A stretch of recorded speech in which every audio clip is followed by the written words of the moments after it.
It is.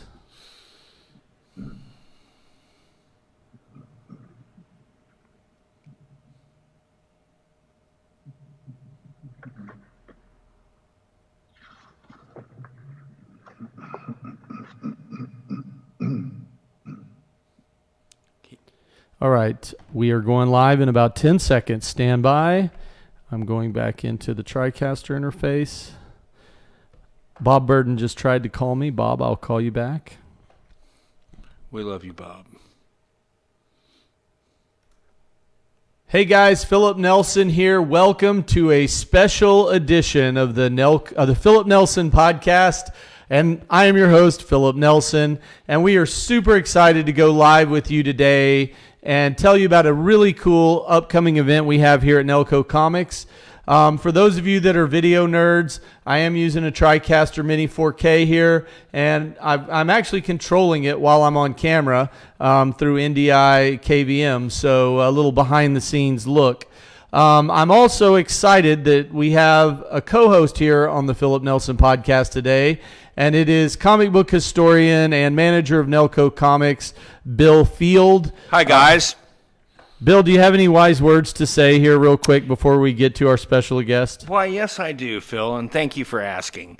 Today, we have the ultimate responsibility and honor to present Steve Rude, the dude, one of comics' greatest artists, I think, ever. And he's going to be here for 2 days this week. We had a comic book historian podcast that's going to release today. And we are super excited about this. And Steve is such a wonderful artist. We're going to have him here in the store for 2 days. Not one, but 2 days. The first day, he's going to be painting Supergirl. The second day, he's going to be painting Spider-Man. So Phil and I are beside ourselves. Literally, we're beside ourselves. Well, Bill, you've actually just spilled all the beans in the first 30 seconds. I'm but sorry. That's okay. I know. So, spoiler alert. Let's go ahead and jump right in, and let's bring in Steve. Steve is here with us today. This is the legendary Steve Rude, the dude. Actually, let's make it look a little cooler. We'll go to this double box. So, Steve, thanks for joining us. Of course. So, we are super excited to have you here. Bill kind of gave us a little rundown of what's going to happen this weekend at Nelco Comics. But before we get into more details of the event, I would just like you to give us a little peek into how on earth you got into comic book and being a comic book artist. Throwing you a curveball here early. Yeah, well, I love comics. I mean, that's how anyone gets into this stuff. Nobody gets into it, I think, like their fifth semester in college and decide they want to go from quantum engineering to comic book art. This is stuff we grew up with and love our whole lives. Some of us take a little later than others, but if you're cool like me, you got into it in a very early age. Well, hold on. That's the problem with switching your own show while you're interviewing the guest. So you got into it at an early age, but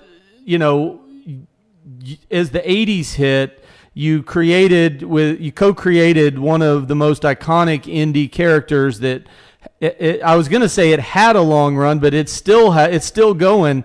How did you make the transition from just being somebody with talent and an excitement for visual storytelling and sequential storytelling, and move into actually making a living as an artist?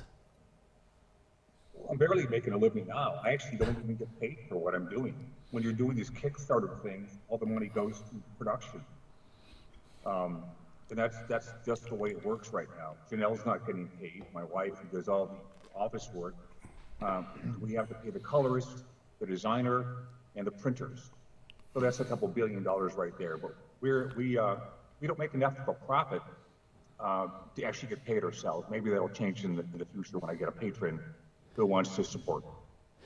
Well, of all the people I know and have met, you deserve it more than anyone because, I mean, it was really fun. As we were getting ready for your appearance here at Nelco Comics on May 4th and 5th, 2024, for people that are watching this after the fact, many years later. It was really fun going through the list of comic books that you have worked on. You know, I mean, we all know the key titles, but man, you have worked on everything. So I'm going to ask you a question, and then I'm going to let Bill ask you a question. What comic book that you have worked on or property that you've worked on did you geek out the hardest to do? Were you just like, oh my gosh, I can't believe I get to paint or draw this character or this story? That geek term, I'm so against it. It's so Really? To me, people are just enthusiasts, and the Yeah. word I use is always just fan. Absolutely. Never fanboy or that kind of crap. To me, it should be a ranking like the associate producer in a movie studio or something like that. You know, these guys are very devoted fans, and I like to give them the due that they're due. No, there was nothing that I got so worked up over that I was excited. When these things finally came to me, I was well in the business, and you know, they were great jobs. I wanted to have it contribute to my lineage of work for sure, but my job was to do whatever came my way, the best possible job on what I was asked to do. And they were all fun jobs because I never took anything that I did not deliberately want to do. So maybe the answer is kind of your way. Well, I'll ask it in a different way. Was there any project you did that came out so much better than you expected, where you were just like, man, this was perfection? I mean, I know most artists never consider anything perfect, but was there anything that just, as you started working on it, you surprised yourself with the results? Yeah, I can tell you what that is. It's in fact, I'll go grab it right now.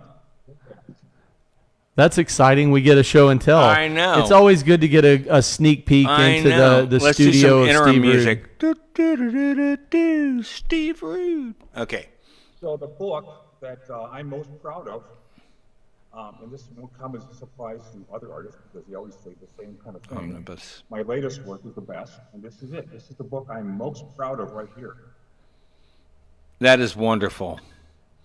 Oh my God, that artwork is just absolutely wonderful. Look at that, and your rays of light and everything. Oh my God, it's freaking me out right now. And I love the open hand. Let's see the back. Oh my God, it's all. Oh, that is just so beautiful, buddy. That and the center thing on the back cover. The center thing reminds me so much of Something Beautiful by Ditko, but done even better than any way Ditko ever did it. So I'm in awe. I'm in awe. I really am. That's the book that I'm most proud of. It was it's the crowning achievement of my career. Fantastic. And so, you know, you and Mike met in the late 70s, and then you became co-creators on Nexus. And you told me a little day on the other day on the podcast that Alex and I did with you that you guys were very simpatico in what you were doing and how you did it, but it took you a long time to come up with the name Nexus. And I wish you'd tell our viewers today that story and how that kind of came to be. Sure. Well, you know, at the time, you know, Baron and I we hooked up because he wanted to find an artist and I needed a writer. So there you go. I mean, pretty simple stuff. Everything comes together by means of what's needed in your life. And we would, you know, Baron was 6, 7 years older than I was, so he was more established. So we went over his pad, and we would brainstorm ideas for this character that we didn't have names. So we just substituted names like the Executioner or standard things like that. I think it was probably a year later. Wow. Barron called me on the phone one day in November, 1980, and just got on the phone like we used to do, and talk to each other, and he just said one word. He goes, Nexus. I said, that's it. It's so great when you can come to a point where you have so much convergence on what you agree on, and such an artistic decision like that, because Nexus now has been around for 43 years, and that's as long as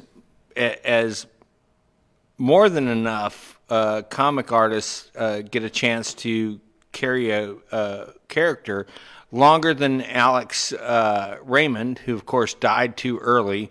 But do you ever think back and think how lucky you are to have this legacy that's gone so long, and it still has so much breadth and so much energy to it? I mean, because I think it's amazing what you've created.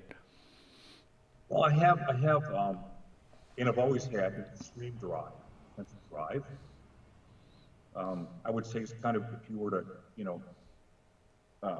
go to the excitement meter, you'd probably see it going off the charts.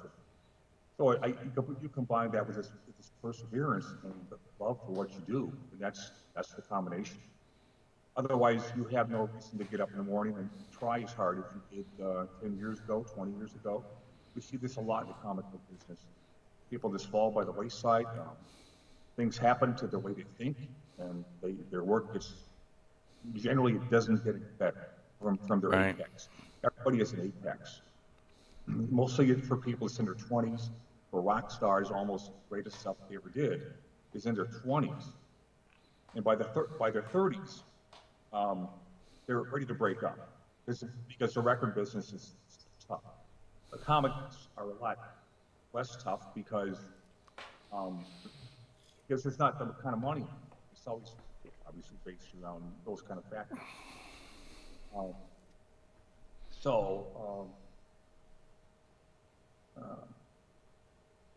Yeah, I'm very. The point you need to be very grateful when you have an audience. An audience, you got to remember, is made up of individuals, and every one of those individuals has a way of looking at things. And if they happen to like what you do, then everyone is coming in with, I like this. I like what this guy does. I like more people that get excited about it too, so we can talk about it. So that kind of stuff generates the fandom that we have now. And the more the people admire the book, the larger the sense of community with the fandom. And we're, funny because, all these conventions, the multi-billion-dollar ones are all surrounded by the name comic. It's not movies. It's not gaming. I know there's gaming stuff, but I don't know if I've never gone to those things. Gaming is supposed to be very big. But the Comic Cons, 200,000 people show up to these things. That's saying something. Yep. Yeah, it sure is. And that's a testament to you and your longevity in the business and what you continue to produce. And you're still at an apex of your career, in my opinion. I'm going to throw this back to Phil now because he has another question for you. Well, my question, when I was 15 years old, I'm going to tell you a little story and then I'll ask the question. When I was 15 years old in 1987, I borrowed $5,000 from my dad and started a comic book store in my local mall in North Louisiana. So I would leave school every day, go straight to the comic shop, and I was I felt like in the 80s, you talk about the golden age and silver age and bronze age, but to me, one of the greatest times in comic history is in that 80s era when indie comic books really did have a chance to go mainstream. And you were a pioneer of that with Nexus, and you have other titles like the Ninja Turtles and the Flaming Carrot and Cerebus, the Aardvark, and you had it, and even when you had the Watchmen come out, that was not a comic book that before the mid 80s would have ever seen the light of day, in my opinion. And so what my question for you is, you started working with Mike and y'all did Nexus, and what did you see in the industry that allowed Nexus to really get the recognition that it deserves? And aside from great stories and great art, but the gatekeepers kind of were I don't even know the word. They were bypassed when that indie revolution happened in the 80s. What was that catalyst for you to get such a large audience? Well, you were talking about the word, how it gets out. Well, the word is word of mouth. Yeah.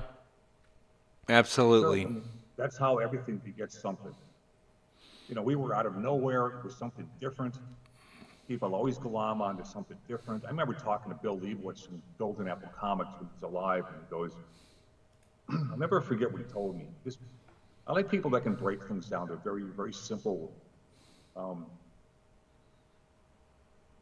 not ideas, but just simple concepts in life. Because most people really over-embellish and overblow these things to the point where nobody even understands what they're saying. I call it talking college. But Bill came along and said, if there's anything I know about the world, it's what people want to see the next big thing. That's what he called it, the next big thing. And everything in society is about the next big thing. But the next big thing turns into another big thing. And then the prior big thing just goes away unless it has a reason unless it has the kind of longevity that people are going to want to not leave it and stick with it. So that's a lot of what goes on with Nexus. So, Steve, I want to ask, because people are asking us, can you give us a little rundown on the two different types of art you'll be doing over the weekend, and how you're going to accomplish that? Because to me, honestly, this is pretty awesome, because you very rarely, and me as an artist myself, I very rarely get to see one of my idols creating something in front of me and in this case for 2 days straight. And I do believe we're going to have an awful lot of fans coming down because people are so excited about this. But can you share a little with us about the two different art forms that you're going to be employing over the 2 days? Yeah, that's really exciting. I mean, just going to a comic shop and signing stuff is not particularly invigorating to me. It's just meeting people, but I want something more to the shops, and a lot of it has to do with more contact with people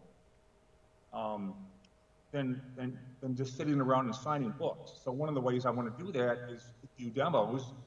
I think demos are incredibly cool because, for one, I would have given anything to watch one of my favorite artists, do demos when I was young, but I never saw it. So, well, maybe I can do those kind of things and entertain people. So we're going to, when you set these things up, you really want to put a lot of consideration into the audience, how they want to, how best to showcase the event. And one of them is having a model stand, because we're going to have live models there. The other is keeping the room dark, nice and intimate, dark and comfortable and warm, with a spotlight on the guy who's doing the work, in this case me, with the model. So there'll be 2 lights on the model and myself, and then I'm going to get out the medium, and I'm going to be using 2 of them, pastel and water, and we're going to see how Steve Rude does with pulling off those things with my cut. I'm really excited about it. And we are too. And Phil, I know you have some more to add to this. Go ahead. Oh, or not. No, we get along so well. So what I want to say too is, of course you've come off. I mean, a lot of the stuff you did is still a few years away, a few years gone now. But you've done some wonderful stuff where you even had crossovers, and you had probably the most fabulous crossover of all time, Hulk versus Superman. or Superman versus Hulk. I can't remember what it was. I think it's Superman versus Hulk. Yeah, and tell us a little bit about what that experience was like, and coming up with this immense energy which you always portray in your work. Tell us a little bit about how you pulled that off, and you can also comment on what you did at World's Finest with Superman and Batman, which has kind of became an animated thing also, because you did such a great job of it. I'm just curious what you think about those two encounters. Well, there's two things that go through my mind. One is the excitement of having the chance to work in these characters. Two, I had to have a really good script to pull this off. And three, the last thing I remember from that period is editorial interference that I didn't really care for. It was going back to this copyright crap that comics are overwhelmingly inundating the artists with, for no good reason that I can think. Except lawyers, which isn't a good reason, but that's probably why it happened, right? Isn't that what you think, kind of? Well, who else? Unless it's the editors themselves, right? They're being yelled at by the lawyers not to put in little little sides, right? Like making the comic book characters look like somebody, or put in little in jokes. They just won't have that, and they've never had that, and that goes all the way back to 1989 when I did World's Finest. So that part always sticks in my craw a little bit. I publicly slammed any company that is lawyer first and creative second, and they know that. I made that very clear to them. The Hulk versus Superman book, what comes into my mind is doing a fun little panel where Lex Luthor was driving through the desert, and you know how you look in the distance and there's like that wavy light effect from the heat of the road. Yeah. Okay, so when I drew that scene, I did the wavy lines, the way it feels, not the way it looks. Love that. So that's just one of the many random things that I thought up. I remember liking the image of Bruce Banner in the coffee, swirling stuff. Yeah. You gotta, if you want to grab people's attention, you really have to think hard about this stuff, or at least hard enough to know that you're not going to be doing the same thing that 10 other artists would do, or 50 other artists. Exactly. And you always pull that off, by the way. Well, thanks. In comics, you have to do something that's just beyond what your expectations are from other artists, and that's the challenge for me. That's just plain fun, because I love the science of storytelling. It's always challenging. It's always going to push your thinking, your imagination, and your resources in your head as far as you can take them to get what you want, image-wise and storytelling-wise. And those little things that you put in are what define you from the other artists out there. And it's also what made Nexus fantastic, was the little comedic points that you guys used to put in, and now you doing your own version of Nexus without Mike, which sadly I know a lot of fans are sad about, but I'm excited about, because I know you want to take it back to where you have these little moments and the comedic twists that Nexus to me was so wonderful for. And I know that's important to you. You like the little moments that define characters, don't you? Yeah, I really do. I mean, that's my personality is one that wants to throw in little subtle things. You know, they call them Easter eggs. Nowadays, it's never a word I would use. Right. I just call it little fun things. Right. And I love that. Phil, do you have anything to add? Yeah, so I would like to talk just a little bit about the event this weekend. Yes. Because we got a few more minutes left. But this weekend at Nelco Comics in San Antonio, Texas. Right down here in the Alamo City. 1134 North Flores Street, we have Steve the Dude Rude coming to do a painting demo workshop for 2 days, and we're not charging people to get in. No, So- deep in the heart of Texas. So, we Bill- are going to sell reserved seats for a few people, and we're doing that so some people that want to sit and want to have like a front row seat to the dude, they can do that. And so it's kind of a fun thing that we're doing, and we're announcing this for the first time right now, really. But we do want people to be able to enjoy the weekend, but I honestly think we're going to be full all weekend, Phil. Yeah, I do too. What I love about this, and in talking to Steve, and we'll cut back to Steve in a second, is Steve and I did a call about a week ago, and one of the things we discussed and that he was excited about is somebody. And Steve, we're going to come back to you on this one. Actually, I'm just going to cut back to you now, and then I'll ask the question because I really love this line of discussion. But you had mentioned that one of the goals is somebody has a job they hate, and they come to this demo, and they see you work, they get excited, and they're ready to go for the brass ring. So I'd like you to talk just a little bit about, the inspiration of seeing an artist's work and what impact that can have on people. The amount of impact is really up to the individual. But generally, when somebody sees somebody do something that appears to them as magic, to me, being a musician is magic because I have no aptitude, zero for things like that. So I look at that as magic. But the process of having to watch artists pull something off, seemingly out of nothing, is equally magic.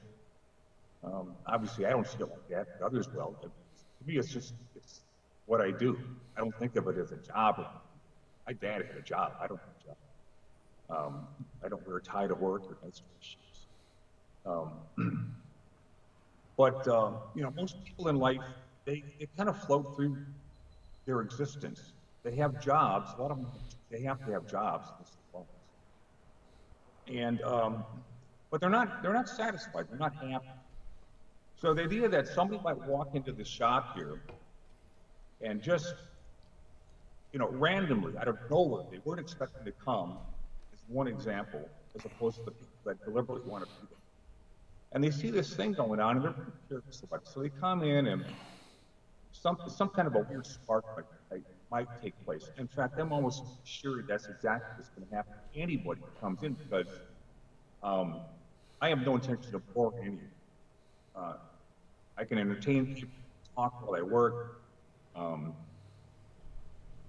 And it's much more than just doing a demo. It's really, standing up in front of acknowledging everyone who's there, because everyone's there for a different reason. They're all thinking different things. Some people want to see how an artist that they admire, how does he pull this off? Well, how does more exciting than that? Sit there and sit back, watch first, grab these brushes, because obviously they don't work with any stupid machines. It's all brushes and illustration board and canvas and color, So we're going to be doing watercolor, we're going to do pastel. And these two mediums are perfectly suited. The demos, pastel and watercolor, but I was kind of challenged by one of the artists that comes into your shop, try watercolor. Why? It's so hard. And your watercolors are absolutely fantastic, I have to say, especially, so we have a kiosk here that you can kind of see back there sidewise, but we've run two pieces of your art, and one of them is this beautiful piece you did of Supergirl, and then one is the iconic Nexus cover with the rabid punk kid with the knife, and those are both just so color infused, and everything you do, it seems to expand once it goes to color. And I'm wondering what you think of that yourself about your art. If do you get way more excited when you do something that's full color, or do you still have that same excitement and that same energy when you do it like a pen and ink piece?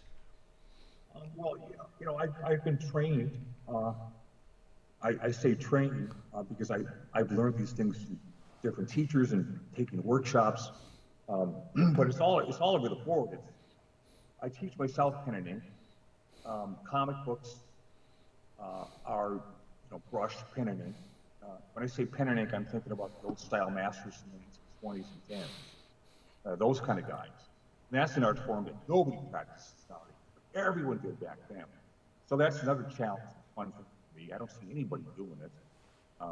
Maybe that's why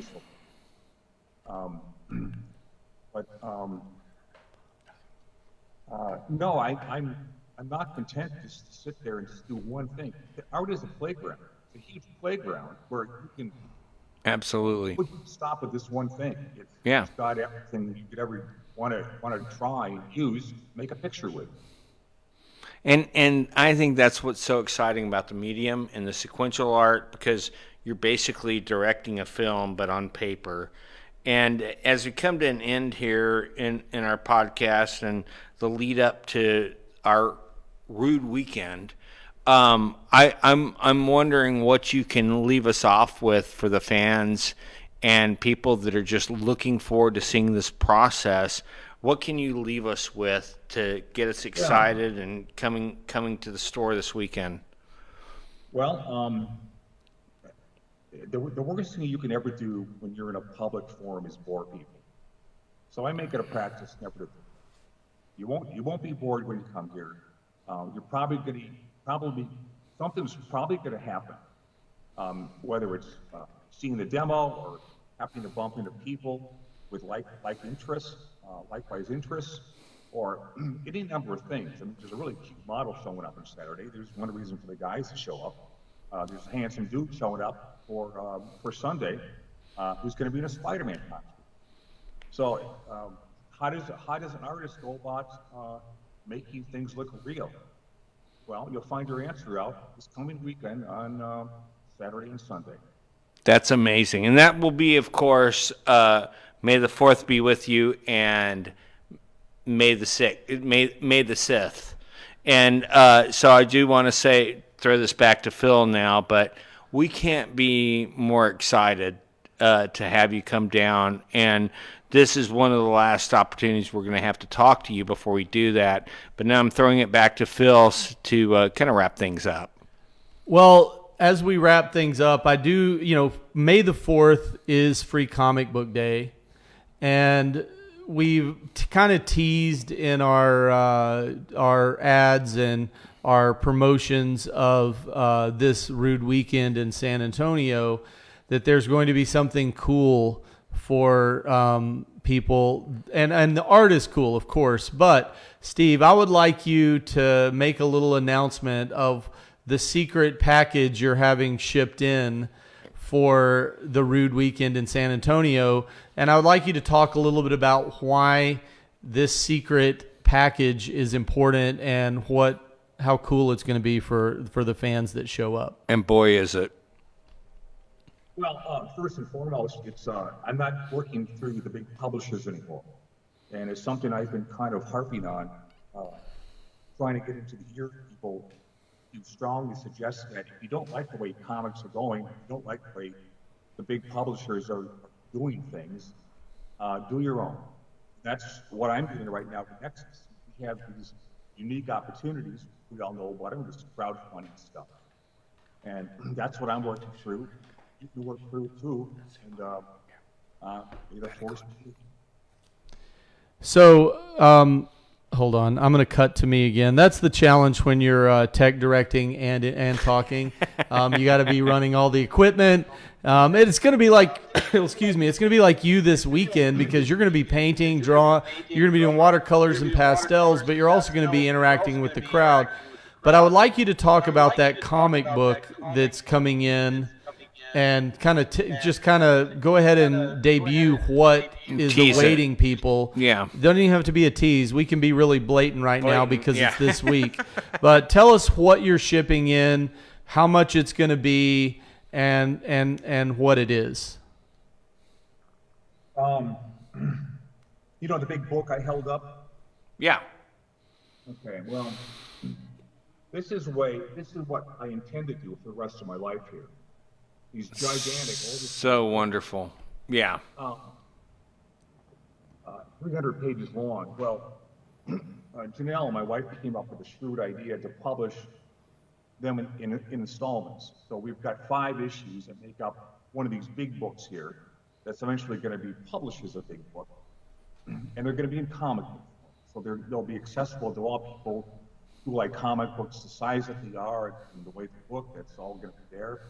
And it's a good way to kind of jump on to a point where if you've never heard about this stuff, Nexus or anything that I've done, these are the kind of moments that allow other people to get their feet wet with a book that they may not have ever heard of, even though it's been around for a billion years. And then they can decide, if it's free, nobody's going to be charged for anything. If you want signatures, I'm going to sell you for a little more than that, but whatever. It's just going to be incredibly exciting. Everything is accessible. It's going to be more hard just guys sitting around talking. I mean, I don't know if people know this. There's going to be a huge dance contest Saturday night. I think one of these guys here is going to DJ. So we're super excited about that. So all you guys, take your shoes on and start cutting the rug. And so will anyone, because I realized the Watusi was very often quoted in Nexus, will people be expected to do the Watusi during that dance event, or what dance style are you looking for, Steve? Well, the last time I judged a dance contest, is when people were breakdancing. It was fun. It was back in the 80s. That's great.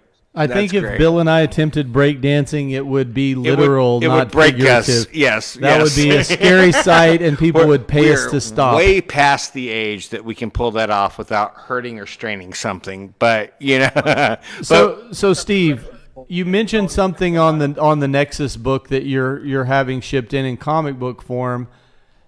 I thought you were going to be selling that. Did I hear incorrectly? I need to speak to my press agent. I think your press agent said that they're going to be available for sale for a very affordable price, and I think fans will be crazy not to pick up a copy of Steve Rude's new Nexus #1, which will be available here during Free Comic Book Day and Rude Weekend. So you're at Nelco Comics. Yes, I'm and just as you gonna can say see it. behind us, we have a little different vibe for a comic shop. It's more of a speakeasy style, jukebox with free play. Very low key. We actually have a rule here. If you can beat me or my high score in Galaxian, you get $5 or less comic books at half price. And I think that's a wonderful And idea. and for us, it's more about building community. And as you were saying earlier, we are, the comic book fandom is a very creative, smart community. And it's interesting people who do interesting things, whether they're artists or they're just fans like us. That want to read the Yes. stuff. Yeah. That can't wait to read the next installment. Absolutely. And so it's really fun to bring these people together. One thing that's really cool, Steve, is like some of the people that are wanting to stay all weekend are not just fans. Well, they are fans, but they're also highly respected artists. Professional artists, yeah. Like John Picasso is the guest of honor for Dragon Con this year, and he's like, I've been getting ahead in my art so I can just spend all weekend watching Steve paint. And he's so excited about it, and that makes me so happy because I want people that really love your work to be here, because this is like community building, but it's also just one of those things where imagine if you could have gotten to hang out with Michelangelo or any of the great artists. This to me is what this is, and I mean it's our era. But to me, Steve is on that caliber. I mean, you know what I'm saying. But I can't get over the fact that we're going to be able to bring the fan community in on this, and they're going to be able to see what it is you do and how you do it in such a succinct form. You know, I plan on making this an event. You guys want to make it an event. I don't know if there's going to be pheasant under glass being served, but if you want it, we'll do it. Yeah. With wine and hors d'oeuvres and things like that, and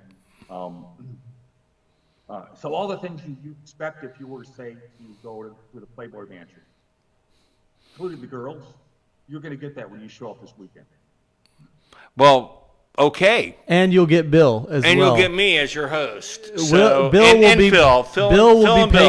will be playing the part of Hugh Hefner this weekend. I will. And I will be playing the part a smoking jacket of his underling. Yeah. I'll be your underling for the weekend. How about that? Well, I'm so excited about this, Steve, and we want to thank you for being able to join us for this little teaser or promo or whatever you want to call it. But thank you so much for explaining to everybody what our insanity in all this is going to become. So thanks, and we can't be more excited about Saturday and Sunday. Well, expect to be entertained, and nobody's going to walk away unhappy. You're all going to walk away with a smile on your face, learning something new and meeting new people. Amen. Well, thank you so much, Steve. And from Phil and I, Phil, if you want to say. Yeah, I'll close it out. So, guys, we appreciate you guys joining us here today on a special edition of the Philip Nelson Podcast, co-hosted by the legendary comic historian, Bill Field. Let's give a round of applause for Bill. But this weekend, we have a Rude weekend at Nelco Comics. We have Steve Rude coming in from sunny Arizona to sunny San Antonio, and he's going to spend 2 days doing art. 2 days. Wait, where's my hand? There. 2 days. My shot. 2 days. Okay, there you go. But it's not. We're not charging to get in. We will have a large inventory of Steve Rude books. A lot of the comics he's worked on. We will have those available for sale. You can get them signed. You can come in. You don't have to spend $1. You just come in and hang out. Just have fun with us. Get inspired and enjoy the weekend. But Steve, thank you so much for being here today. We cannot wait to have you here in San Antonio, and for the friends and cool friends and family to meet you here of the comic book fandom of San Antonio. We'll all unite here at the comic shop this weekend. So absolutely. Thanks, Steve. We appreciate you, bud. Thank you, Steve. You'll know me as a tall guy in the tux. Thank you, dude. The dude has spoken.